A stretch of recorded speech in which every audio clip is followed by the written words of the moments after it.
Tissue culture का मतलब है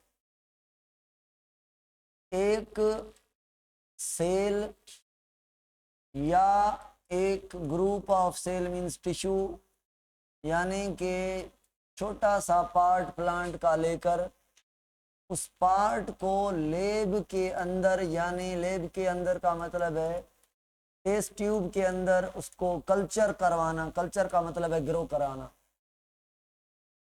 1 2 3 4 5 ग्रुप ऑफ सेल लेकर, कहाँ से लिए ये सेल हमने, ये टिश्यू, ये सेल्स कहाँ से लिए, एक प्लांट से, एक प्लांट से लिए। वो खड़ा है, उससे सेल लेकर आए हम, छोटा सा पार्ट लिया। अब ये प्लांट वहीं का वहीं खड़ा है, इससे ये हमने सेल निकाल के आए, हमने ये निकाले। इन सेल को एक टेस्ट ट्यूब के अंदर रख के इनकी ग्रोथ करवाना, इनसे प्लांट बनवाना is called as tissue culture. ठीक है सर, मेरी भी सुन ले सर, बिहेवियर का लेक्चर अपलोड होगा, मैं सुन रहा हूं, मैं सबकी सुनता हूं, सबके कमेंट देखता हूं। बात यह है कि बिहेवियर वाला लेक्चर बहुत बड़ा है, यूएसबी में ट्रांसफर ही नहीं हो रहा। ठीक है, वो हम कर रहे हैं कोशिश, जैसे हुआ तो मैं अपलोड कर दूंगा, डोंट वरी अबाउट दैट। अभी सुने, तो ये छोटा सा प्लांट का पार्ट लेकर या 1 2 सेल लेकर उनको टेस्ट ट्यूब के अंदर कल्चर करवाना is called as tissue culture. मुझे बताएं, ये इन विट्रो टेक्निक है। इन विट्रो का मतलब होता है जो टेक्निक परफॉर्म की जाए लेब के अंदर, स्टरलाइज माहौल में, कंट्रोल्ड एनवायरनमेंट में, ओपन फील्ड में नहीं। अगर ये सेल उठा के जमीन में लगा के आते, नेचुरल एनवायरनमेंट में ग्रो करते, तो उसको हम कहते हैं इन विवो टेक्निक। विवो का मतलब क्या हो गया, नेचुरल एनवायरनमेंट में किसी चीज को कल्चर करना, ग्रो करना या कोई टेक्निक परफॉर्म करना। इन विट्रो का मतलब लेब के अंदर आर्टिफिशियल एनवायरनमेंट बनाकर। अब टिश्यू कल्चर के लिए ये जो सेल लेकर आए हैं हम, इन सेल्स को हम क्या कहेंगे पता है, इन सेल्स को कहेंगे एक्स, यानी इस प्लांट से निकल कर आए एक्स प्लांट। एक्स प्लांट, ये एक्स प्लांट क्या है, ये चंद सेल्स हैं, ये एक टिश्यू है, एक पार्ट है इस प्लांट का। इस टिश्यू को 2 4 सेल्स को या एक ही सेल को हम एक्स प्लांट कह रहे हैं। ठीक है, अब मुझे बताएं, ये टिश्यू जिनको आप ग्रो करवा रहे हैं means x plant, tissue culture के लिए लिविंग होना चाहिए या नॉन लिविंग होना चाहिए? अच्छा, लिविंग होना चाहिए तो पेरेन्काइमा होना चाहिए या कोलेनकाइमा होना चाहिए? आप कहेंगे पेरेन्काइमा, मेरिस्टेमेटिक हो तो और भी अच्छा। ठीक है, मगर मोस्टली पेरेन्काइमेटस यूज किया जाता है, पेरेन्काइमा यूज किया जाता है ग्रो करवाने के लिए। अब भाई बात ये है कि अब इस लेब के अंदर यहां पे हम देंगे मीडियम। मीडियम, एक मिनट, हम देंगे मीडियम। ये जो मीडियम है, ये मीडियम कंटेन क्या करेगा, क्या कंटेन करेगा बताएं कमेंट में। न्यूट्रिएंट, क्या क्या होगा इसमें? इसमें growth hormone, vitamins, mineral, oxygen, हर वो चीज जो जरूरी है प्लांट को ग्रो करने के लिए, वो हम इसमें डालेंगे। तो ये क्या करेगा, ये सेल्स का टुकड़ा क्या करेगा, ये ग्रो करेगा, ये ग्रो करेगा, बढ़ता जाएगा, ये बढ़ता जाएगा, मास ऑफ सेल। ये जब बड़ा हो जाएगा, इतना लाखों सेल बन जाएंगे उन 3 4 2 सेल्स में से, तो इसको अब कहेंगे क्या, केलस। क्या कहेंगे, केलस। केलस का क्या मतलब है? केलस का मतलब है undifferentiated mass of cell. Undifferentiated mass है सेल्स का, इसको हम केलस कह रहे हैं। बच्चों मुझे बताएं सब लोग कि एम्ब्रियो क्या है? एम्ब्रियो, एम्ब्रियो, एम्ब्रियो डिफरेंशिएटेड है या अनडिफरेंशिएटेड है? मैंने पढ़ाया था कि एम्ब्रियो कहते हैं हम मोर्यूला से ब्लास्ट्यूला से गेस्ट्यूला तक, ठीक है। अनडिफरेंशिएटेड है। जब गेस्ट्यूला से आर्गन बनते हैं, एक्टोडर्म से फला आर्गन, एंडोडर्म से फला आर्गन और मीजोडर्म से फला आर्गन, तो आर्गन के बनने को हम कहते हैं ऑर्गेनोजेनेसिस। आर्गन के बनने से हम बच्चे को कहते हैं फ्यूटस, याद है ना, फ्यूटस होगा अपलोड।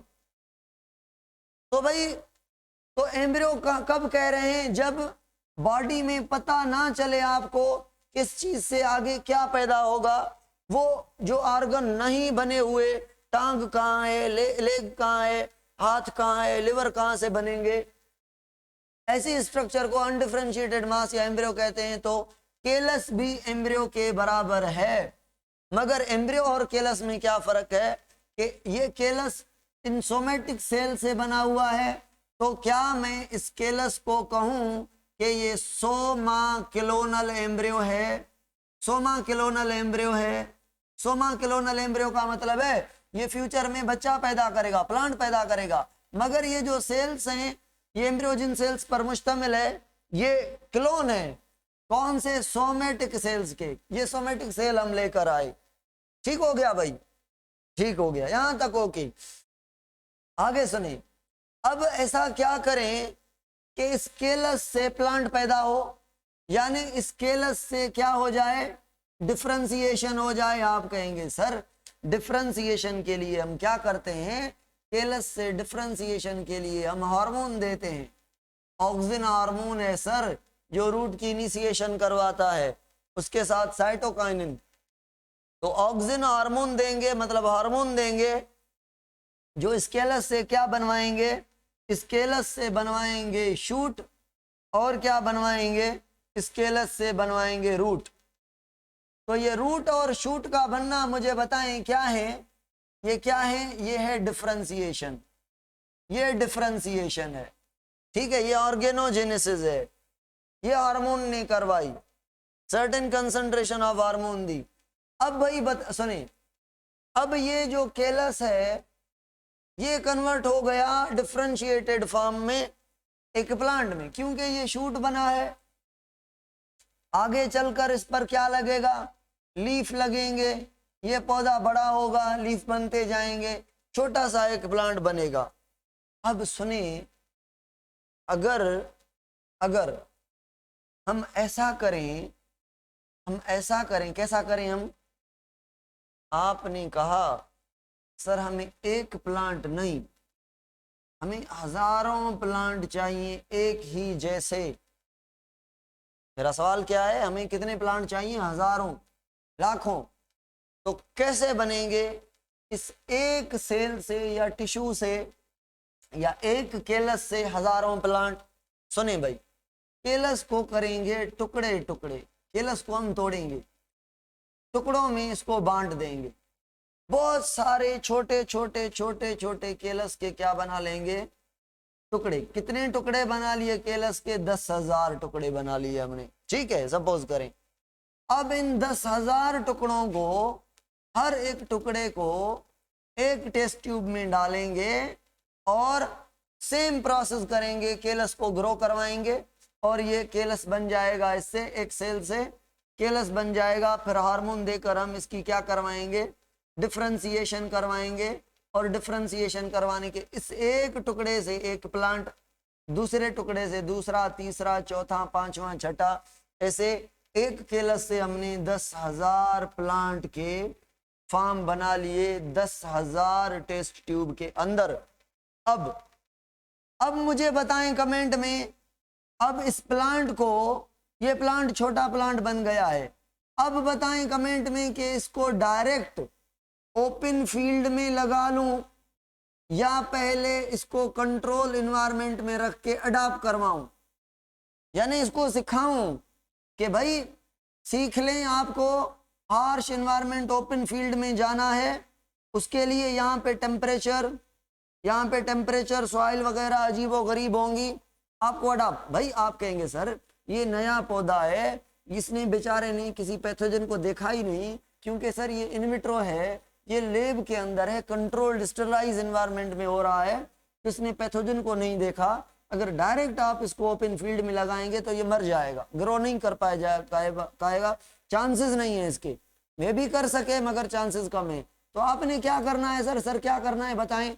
आप कहेंगे सर इस पौधे को आप ले आएंगे एक एनवायरमेंट में ले आएंगे, जो एनवायरमेंट क्या होगा? कंट्रोल्ड होगा। ये एनवायरमेंट क्या होगा? कंट्रोल्ड होगा। अब कंट्रोल्ड का मतलब क्या है? आप कहेंगे सर इसको थोड़ा टेम्परेचर देंगे, पहले थोड़ा टेम्परेचर देंगे, फिर थोड़ा बढ़ाएंगे, फिर थोड़ा बढ़ाएंगे, फिर बढ़ाते जाएंगे, फिर बढ़ाते जाएंगे। इसमें है सपोज करें सर 55 सेंटीग्रेड टेम्परेचर, तो डायरेक्ट आप 55 नहीं देंगे, आहिस्ता आहिस्ता आहिस्ता टेम्परेचर बढ़ाते जाएंगे, ये आहिस्ता आहिस्ता अपने आप को अडॉप्ट करता जाएगा। और इस अडॉप्ट करवाने के प्रोसेस को कहते हैं एक्लेमेटाइजेशन। एक्लेमेटाइजेशन कहते हैं। एक्लेमेटाइज यानी अडॉप्ट कर ले, अडॉप्ट करने के बाद भाई एक्लेमेटाइजेशन के बाद आप इसको जब ये सह लेगा हार्श कंडीशन, ये वो सारी चीजें, फिर आपको बाहर वाले एनवायरनमेंट में रखेंगे तो आसानी से यहाँ पे ग्रो कर लेगा। ये टिश्यू कल्चर का बेसिक फंडामेंटल कॉन्सेप्ट है। अभी नमाज चलो नमाज पढ़ लें जल्दी में, तो आगे कंटिन्यू करें कि टिश्यू कल्चर करते क्यों है। अभी पढ़ा है टिश्यू कल्चर है क्या?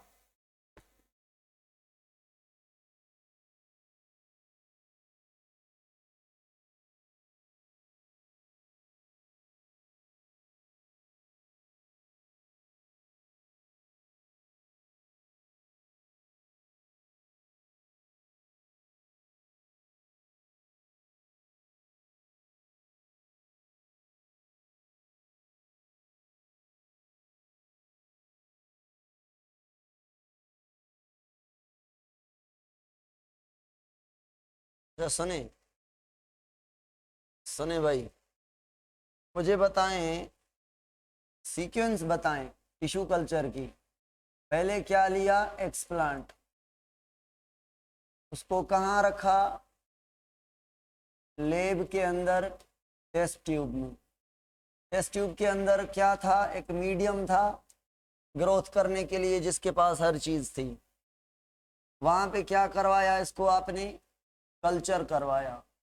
कल्चर करवाया तो क्या बना? केलस बना। केलस अनडिफरेंशिएटेड मास था। इसको डिफरेंशिएटेड बनाने के लिए क्या किया? हार्मोन दिए आपने, ठीक है, हार्मोन ट्रीट किया तो डिफरेंशिएशन। डिफरेंशिएशन का मतलब है केलस से रूट और शूट निकली। फिर अगर इससे आपने बहुत सारे प्लांट बनाने थे तो क्या किया? केलस को डिफरेंशिएट नहीं करवाया, केलस को आपने पांचवा स्टेप अगर डिफरेंशिएशन करवाएंगे तो एक प्लांट बनेगा। इसको आप टुकड़ों में डिवाइड किया, इसको कहते हैं माइक्रो प्रोपिगेशन। माइक्रो प्रोपिगेशन, इसके टुकड़े टुकड़े बना लिए आपने। फिर हर टुकड़े को अलग आपने ग्रो करवाया। मैंने बताया कि 10,000 टेस्ट ट्यूब बनाए हमने एक केलस से, तो फिर केलस बनेगा तो फिर छठा स्टेप क्या होगा? डिफरेंशिएशन होगा। डिफरेंशिएशन आप एक केलस से करेंगे तो एक प्लांट बनेगा। अगर ज्यादा प्लांट बनाने हैं तो माइक्रो प्रोपिगेशन करनी है, बहुत सारे प्लांट बनाने हैं तो माइक्रो प्रोपिगेशन करनी पड़ेगी। ठीक हो गया। केलस डिफरेंशिएट होने के बाद क्या करवाया? इसको अडॉप्ट करवाया आपने, एक्लेमेटाइजेशन जिसको हमने कहा। अडॉप्ट करवाने के बाद आपने इसको ओपन फील्ड में ग्रो करने के लिए छोड़ दिया। ये थी टोटल सीक्वेंस टिश्यू कल्चर की। ठीक है, पार्थेनोकार्पी एंड एपोमिक्सिस का डिफरेंस पढ़ेंगे। एपोमिक्सिस पढ़ा है ना, पार्थेनोकार्पी पढ़ेंगे। एग से ऑफ स्प्रिंग बनेगा, गेमेट से, विदाउट फर्टिलाइजेशन। तो डोंट वरी अबाउट दैट। अभी ये बात सुने जो मैं पढ़ा रहा हूं, सुने भाई। अभी मुझे क्या बताना है आपने कि टिश्यू कल्चर क्यों किया। ठीक है, क्यों किया? सुने भाई, अगर मैं आपसे कहूं कि मुझे डाइवर्सिटी को कंजर्व करना है तो मैं टिश्यू कल्चर करूंगा। कंजर्व का मतलब है बचाना। सपोज करें एक प्लांट है जिसके चंद प्लांट जाके बचे हैं पूरी दुनिया में, खत्म होने वाला है पूरी दुनिया से। इसको कैसे प्रोटेक्ट करेंगे आप? 4 प्लांट मर भी सकते हैं, तो आप अचानक इनका नंबर बूस्ट करने के लिए, पूरी दुनिया में फैलाने के लिए इसका क्या करेंगे? टिश्यू कल्चर करके इसकी हजारों कॉपीज बना के आप इसको प्रोटेक्ट कर सकते हैं। समझ आ रही है बात? और दूसरा टिश्यू कल्चर करने का रीजन ये है कि भाई जेनेटिक इंजीनियरिंग में बड़ा काम हो रहा है टिश्यू कल्चर का। जेनेटिक इंजीनियरिंग समझें, जेनेटिक इंजीनियरिंग का मतलब है कि आप एक प्लांट के जीन के अंदर, जीनोम के अंदर दूसरे किसी प्लांट के जीन आप इंसर्ट कर लें, ठीक है? ऐसे ऑर्गेनिज्म को हम कहते हैं genetically modified organism. Genetically modified organism जिनके जीनोम के अंदर बाहर से किसी फॉरेन जीन ऐड हो। सपोज करें एक प्लांट है जो क्या करता है? नाइट शेड प्लांट है, सोलेनेसी फैमिली का है। इसको मेरे ख्याल में रात की रानी कहते हैं, सोलेनम निग्रम इसका साइंटिफिक नेम है। इसके पास कैपेसिटी है कि ये वीड्स को किल करता है। ये प्लांट अपने इर्द गिर्द दूसरे प्लांट को ग्रो करने नहीं देता। अब अगर आपने पोटैटो को ऐसा बनाना है, 2 तरीके हो सकते हैं पोटैटो को नाइट शेड के पावर देने के। या तो मैं आगे पढ़ाऊंगा कि इन दोनों के प्रोटोप्लास्ट फ्यूजन कर लें, प्रोटोप्लास्ट फ्यूजन मैं आगे पढ़ाऊंगा। अभी जो बात है कि आप पोटैटो के जीनोम के अंदर इस प्लांट का वो जीन ऐड कर लें जो वीड को किल करने के लिए केमिकल बनाता है। जाहिर बात है ये प्लांट कोई केमिकल बनाता होगा, और केमिकल कौन बनाते हैं? जीन बनाते हैं सब कुछ। तो वो जीन इसके पास है जो साइड में प्लांट को ग्रो करने नहीं दे रहा, वीडी साइड तो और काम कर रहा है। अगर इसका जीन इसमें डाल देंगे आप पोटैटो के अंदर, तो पोटैटो के इर्द गिर्द भी दूसरे प्लांट ग्रो नहीं करेंगे। मगर ये साइंटिस्ट ने अभी किया नहीं। इनको एक आसान मेथड है जिसको हम कहते हैं कि प्रोटोप्लास्ट फ्यूजन, वो किया है साइंटिस्ट ने। फिर अब आप इतना यहाँ से समझें जेनेटिक इंजीनियरिंग से, आपको अगर ह्यूमन का ग्रोथ हार्मोन चाहिए, तो ह्यूमन का ग्रोथ हार्मोन पैदा करने वाला जीन आप किसी प्लांट में डाल दें, तो ये प्लांट पैदा करेगा क्या? ह्यूमन का ग्रोथ करने वाला हार्मोन। आगे दुनिया ऐसे होगी, अभी हम ड्रग्स ले रहे हैं, मेडिसिन ले रहे हैं, आगे दुनिया ऐसे होगी, खड़े हुए दरख्त के अंदर मेडिसिन होगी। हम दरख्तों के नाम रखेंगे, ये पेनाडोल, ठीक है, ये ग्रोथ वाला, ये फलां। समझ रहे हैं मेरी बात? मेरी बात कहने का मकसद ये है कि प्लांट के फ्रूट के अंदर वो हार्मोन बनेगा, सीड के अंदर वो हार्मोन बनेगा। अगर वो प्लांट का फ्रूट यूज करेंगे, इट मीन्स नेचुरली खुद ब खुद हमारी बॉडी में हार्मोन, ह्यूमन का ग्रोथ, बोवाइन हार्मोन ग्रोथ या ग्रोथ हार्मोन इंसर्ट हो जाएगा। जैसे बैक्टीरियोफेज से इंसुलिन बनवाते हैं, वैसे ही प्लांट से भी बनवा सकते हैं। तो भाई अगर प्लांट में जेनेटिक इंजीनियरिंग करें, प्लांट को चेंज बनाएं, ये कौन सा प्लांट बन गया? ग्रोथ हार्मोन बनाने वाला। अब इसकी आपने क्लोनिंग करनी है। क्या फायदा होगा क्लोनिंग का मतलब टिश्यू कल्चर करना है इसका। टिश्यू कल्चर करेंगे तो ये एक प्लांट नहीं होगा, ऐसे हजारों प्लांट होंगे जो ह्यूमन का ग्रोथ हार्मोन या कोई हार्मोन, कोई प्रोटीन, कोई एंजाइम, कोई जो है ब्लड क्लॉटिंग फैक्टर वगैरह, ये प्लांट बनाएंगे। तो नंबर ऑफ प्लांट बढ़ जाएंगे। समझ आ रही है बात? टिश्यू कल्चर करने से जो आपने जेनेटिक इंजीनियरिंग की उसकी लेवल बढ़ जाएगी, नंबर बढ़ जाएगा। चलो एक ये हो गया। तीसरे नंबर पर हम आते हैं प्रोटोप्लास्ट फ्यूजन पर।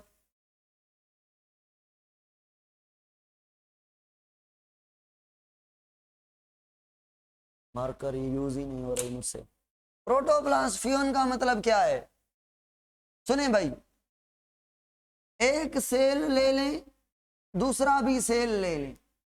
अब इन दोनों के ऊपर सेल वाल होगा, प्लांट के सेल हैं।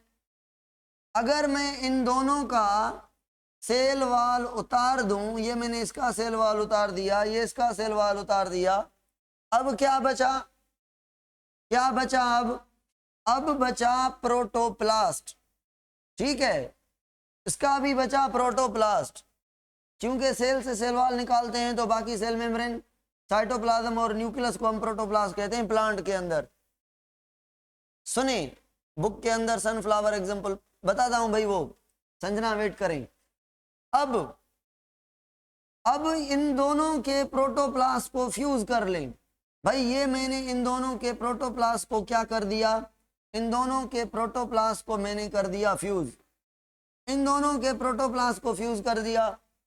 अब एक सेल के अंदर कितने प्लांट की इंफॉर्मेशन आ गई? 2 प्लांट की इंफॉर्मेशन आ गई। एक सेल है किसका? पोटैटो का। और एक सेल है किसका? नाइट शेड का। किसका? नाइट शेड प्लांट का, सोलेनम निग्रम का, जिसके पास कौन सी कैपेसिटी है? क्या काम करता है? हर्बिसाइड और हर्ब को किल करता है, वीडिसाइड और काम करता है। ठीक है, इसमें नहीं है। चलो, अब अगर इन दोनों को मिला लिया हमने तो इनके जेनेटिक मटेरियल दोनों मिल गए। अब अगर इस सेल को कल्चर करें, इसको अगर इन दोनों प्लांट सेल के मिले हुए एक सेल को कल्चर करें तो मुझे बताएं, जो न्यू प्लांट बनेगा उसमें ओनली पोटैटो की इंफॉर्मेशन होगी या नाइट शेड दोनों की होगी? दोनों की होगी। और दोनों की होगी तो क्या होगा? ये प्लांट होगा, धरती के अंदर पोटैटो करेगा। धरती के अंदर पोटैटो, धरती के अंदर होते हैं, पोटैटो करेगा। और ऊपर जो लीफ हैं उन लीफ से केमिकल रिलीज करेगा, जो केमिकल इर्द गिर्द के प्लांट को किल कर देंगे, इर्द गिर्द के प्लांट को किल कर देंगे। तो फायदा क्या हुआ? फायदा ये हुआ कि पोटैटो बड़ी ग्रोथ कर लेंगे, जमीन का सारा फूड ये यूज करेंगे, बाकी प्लांट नहीं होंगे तो पोटैटो की ग्रोथ ज्यादा होगी। समझ आई? ये प्लांट हाइब्रिड प्लांट है, ये मिक्सचर है दोनों का, ये दोनों का मिक्सचर है। प्रीनेटिंग ऑर्गन उनको कहते हैं, महक बाबा, प्रीनेटिंग ऑर्गन उनको कहते हैं जो ऊपर वाला प्लांट खत्म हो जाए अनफेवरेबल कंडीशन में, मगर धरती के अंदर जो पार्ट है, रूट या अंडरग्राउंड पार्ट, जैसे पोटैटो खुद अंडरग्राउंड पार्ट है स्टेम में, भले वो जिंदा रहे, फेवरेबल कंडीशन में शूट फिर बन जाए। ये जो अपना टाइम स्किप करना है अंडरग्राउंड फार्म में जिंदा रहकर शूट को खत्म करके, ये जो अंडरग्राउंड पोर्शन है इसको पेरिनेटिंग ऑर्गन कहते हैं। ठीक हो गया भाई? फायदा क्या हुआ? ये एक हाइब्रिड प्लांट मिला। और एक प्रोटोप्लास्ट फ्यूजन और करते हैं। कौन सा? पोटैटो का प्लांट का और टोमेटो का, दोनों को हम, दोनों के सेल्स को हम फ्यूज करते हैं। दोनों के सेल्स को फ्यूज करके एक फ्यूजन बनाते हैं। इससे जो प्लांट बनता है उसे हम कहते हैं पोमेटो। पोमेटो, इसमें क्या होगा? इसमें नीचे जो होगा वो पोटैटो करेगा, पोटैटो करेगा नीचे धरती के अंदर, और धरती के ऊपर ये जो प्लांट होगा ये टोमेटो करेगा, धरती के ऊपर टोमेटो करेगा। ये दोनों फीचर हो जाएंगे, इस प्लांट को हम कहेंगे पोमेटो। ये भी प्रोटोप्लास्ट फ्यूजन का एक एग्जाम्पल है। अब सवाल ये है आपसे, मुझे बताएं क्या पॉसिबल है कि जो प्रोटोप्लास्ट फ्यूजन है वो ऑल प्लांट के सेल्स के बीच पॉसिबल हो? नहीं। किनके बीच पॉसिबल होगा? सुने भाई, एक प्लांट है जेनेटिकली बहुत सारे क्लोज हैं, दूसरे जेनेटिकली क्लोज नहीं है, जेनेटिकली बहुत सारे डिफरेंट है, बहुत डिफरेंट है। सुनिए, क्लोज का मतलब ये कह रहा हूं कि देखें सोलेनेसी, सोलेनेसी एक ही फैमिली है, इसमें आप पोटैटो ले लें, टोमेटो ले लें या नाइट शेड ले लें ये इनमें सिमिलरिटी है बहुत सारी, ये आपस में मिलते जुलते हैं। फिर भी अगर इनको आप रिप्रोड्यूस करवाएंगे तो ये रिप्रोड्यूस नहीं कर पाएंगे, क्योंकि इनके अंदर क्रोमोसोम का थोड़ा बहुत डिफरेंस है, ठीक है, रिप्रोड्यूस नहीं कर पाएंगे। ये तो ऐसे हो गया, ये आपने पोटैटो ले लिया, ये आपने नीम ट्री ले ली, ठीक है, इन दोनों को क्रॉस करवाएंगे तो क्या ऑफस्प्रिंग बनेगा? इनके बीच भी नहीं बनेगा। रिप्रोडक्शन तो उनके बीच भी नहीं हो रहा जो एक दूसरे से क्लोज हैं, मगर प्रोटोप्लास्ट इन दोनों में से किसके बीच होगा? जो जेनेटिकली बहुत सारे डिफरेंट होंगे या जो जेनेटिकली क्लोज होंगे, उनके बीच। जो क्लोज होंगे वो प्रोटोप्लास्ट कर सकते हैं, ठीक है, वो कर सकते हैं प्रोटोप्लास्ट। जो बहुत सारे डिफरेंस होंगे, अच्छा, सेक्सुअली इनकॉम्पिटेबल किनको कहेंगे? सेक्सुअली इनकॉम्पिटेबल हम इनको भी आपस में कहेंगे, इनको भी कहेंगे, इनको आपस सबको कहेंगे। कोई भी आपस में रिप्रोड्यूस नहीं कर सकता, मगर जो प्रोटोप्लास्ट है जो क्लोज होंगे, भले वो सेक्सुअली इनकॉम्पिटेबल होंगे। भाई सेक्सुअली इनकॉम्पिटेबल तो सब होते हैं ना, एक स्पेशी के सेम स्पेशी के मेंबर जो हैं वो सेक्सुअली इनकॉम्पिटेबल नहीं होते। जैसे ह्यूमन किसी भी इलाके को वो रिप्रोड्यूस कर लेंगे, नीम ट्री किसी भी मुल्क की हो रिप्रोड्यूस कर लेगी एक दूसरे से, मैंगो किसी भी कंट्री का हो, एक मैंगो दूसरे मैंगो को रिप्रोड्यूस कर सकता है, वो एक ही स्पेशी है। मगर फैमिली एक, ये थोड़ी सेक्सुअली इनकॉम्पिटेबल बात हो गई, ठीक हो गया। स्पेशी के बाद जीन, फिर फैमिली आती है, पता है आपको। भाई ये एक टिश्यू कल्चर का एग्जांपल है, और बुक में लिखा हुआ है कि जो सनफ्लावर है, सनफ्लावर के अंदर कैपेसिटी डाली गई किसकी? बीन प्लांट की। बीन प्लांट प्रोड्यूस करता है प्रोटीन्स, उन प्रोटीन बनाने वाला जीन सनफ्लावर के अंदर इंट्रोड्यूस किया गया जेनेटिक इंजीनियरिंग से। तो सनफ्लावर जो है वो अब क्या प्रोड्यूस करेगा? बीन वाली प्रोटीन प्रोड्यूस करेगा, ठीक है। कुछ ड्रॉबैक भी होते हैं सनफ्लावर टिश्यू कल्चर के, जैसे भाई साइंटिस्ट ने, मलेशिया के साइंटिस्ट ने क्या किया? मलेशिया के साइंटिस्ट ने एक पाम ऑयल प्रोड्यूस करने वाले प्लांट का टिश्यू कल्चर किया, ठीक है, टिश्यू कल्चर किया पाम ऑयल प्रोड्यूस करने वाले प्लांट का। जब वो हजारों के तादाद में कल्चर करके बैठे तो सारे के सारे प्लांट, उनको पता चला कि स्टीराइल है, ये रिप्रोड्यूस ही नहीं कर सकते। अब सवाल ये है कि प्लांट स्टीराइल क्यों होते हैं? बताएं, प्लांट जो है स्टीराइल क्यों होते हैं? क्यों हो सकते हैं स्टीराइल प्लांट? रीजन क्या है स्टीराइल होने का? रीजन ये है कि जो टिश्यू कल्चर है वो बड़ा सेंसिटिव चीज है। हम टिश्यू कल्चर करते हैं, टिश्यू कल्चर में हमें ये पता होना चाहिए कि टिश्यू कल्चर में हम जो सेल के साथ, देखें प्रोटोप्लास्ट के साथ हम खेल रहे हैं, ठीक है, तो प्रोटोप्लास्ट के साथ जो खेल रहे हैं, क्रोमोसोम का नंबर इधर उधर हो सकता है, क्रोमोसोमल डिफेक्ट हो सकता है, ठीक है ना, क्रोमोसोम की पेयरिंग अनपेयरिंग हो सकती है, तो इस वजह से ये स्टीराइल हो सकते हैं सारे के सारे, ठीक है। तो टिश्यू कल्चर हो भी जाएं स्टीराइल होंगे, मगर नाइट शेड और पोमेटो नहीं हुए, नाइट शेड और पोटैटो और पोटैटो एंड टोमेटो यानी पोमेटो ये नहीं हुए, ये ग्रो कर गए, ये स्टीराइल नहीं निकले, इन्होंने रिप्रोड्यूस किया क्योंकि वो बहुत सारे उनके बीच सिमिलरिटीज थी, बहुत सारे जेनेटिकली क्लोज थे, ठीक है। प्रोडक्शन ऑफ शाय, ये रिपीट करें प्लीज। हाँ, शायकोनॉन प्रोटीन है, एक डाई है, डाई तौर यूज होती है, डाई तौर यूज होती है ये शायकोनॉन। ये प्रोटीन है, बनाता कौन है? प्लांट बनाता है। इन प्लांट का टिश्यू कल्चर, डाई का मतलब समझ रहे हैं? डाई का मतलब है ये कलर देने के लिए यूज होगी, कलर देने के लिए यूज होगी, डाई स्टेनिंग करने के लिए यूज होगी। तो ये जो प्लांट पैदा करता है इसका टिश्यू कल्चर करते हैं हम, क्यों?